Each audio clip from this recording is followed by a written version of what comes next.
আসলে ঘূর্ণিঝড় রিমালের পক্ষ থেকে আতঙ্কিত হওয়া অথবা না হওয়ার বিষয়ে আমার পক্ষ থেকে অথবা আবহাওয়া অধিদপ্তরের পক্ষ থেকে কুমিল্লাবাসীর জন্য কোনো সিগন্যাল নেই, কুমিল্লাবাসীর জন্য কোনো সতর্কও নেই, কোনো কিছু নেই। যেহেতু কুমিল্লার আশেপাশে কোনো উপকূল এরিয়াও না কুমিল্লা, এবং কোনো নদ নদীও বড় ধরনের নদ নদীও কুমিল্লাতে নেই।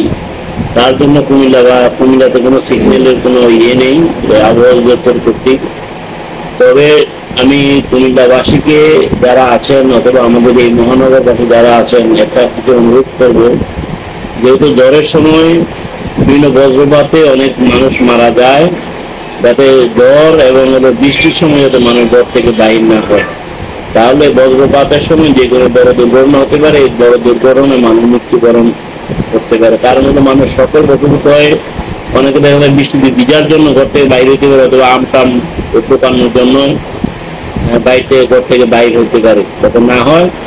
আর আমি আজকে আসলে আপনি তবুও আমাদের কুমিল্লাতে কোনো সিগন্যাল নেই, আমরা সাধারণ মানুষ আমাদের খোঁজখবর নিতে আসছেন, তার জন্য আমাদের এই এলাকাবাসীর পক্ষ থেকে আপনাদেরকে ধন্যবাদ জানাই। আসসালামু আলাইকুম। এই ঘূর্ণিঝড় রিমাল আমাদের কুমিল্লা অঞ্চলে তেমন কোনো সিগন্যাল নেই। আর কুমিল্লা অঞ্চল তথা আমাদের এই কুমিল্লা মহানগর, কুমিল্লা 21 নং ওয়ার্ড, আমাদের এলাকায় কোনো সরকারের পক্ষ থেকে কোনো সিগন্যাল নেই। তো আমি মহান রাব্বুল আলামিনের কাছে লাখো শুকরিয়া যে আমাদের এই কুমিল্লা অঞ্চলের মানুষকে, কুমিল্লা তথা আশেপাশের অঞ্চলের মানুষকে আল্লাহ তাআলা এই বিভিন্ন দুর্যোগ থেকে, বিভিন্ন প্রাকৃতিক দুর্যোগ থেকে রক্ষা করেছে, এবং বিভিন্ন সময় বিভিন্ন দুর্যোগ থেকে রক্ষা করে।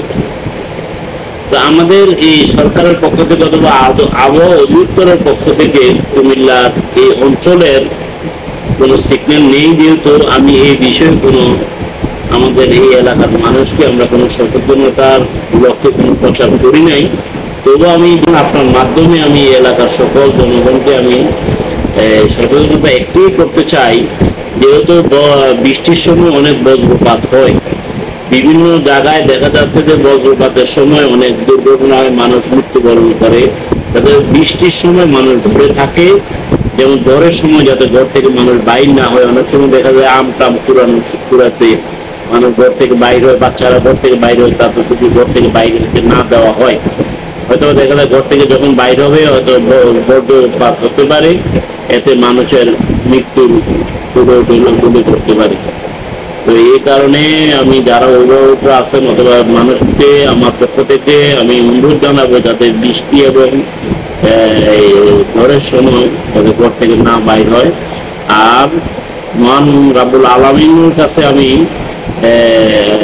করবো, প্রার্থনা জানাবো যাতে এই যে ঘূর্ণিঝড় রিমাল, এই রিমাল থেকে আমাদের এই দেশের সকল মানুষকে যাতে আল্লাহ রক্ষা করে, এবং আমাদের এই দেশের মানুষের যাতে ক্ষয়ক্ষতির পরিমাণ যাতে একদম নগণ্য রাখে, এই কামনা করে আমি সকল মানুষকে যাতে আল্লাহ সুস্থ রাখে এই কামনা করে আমি আপনাদেরকে ধন্যবাদ জানাই।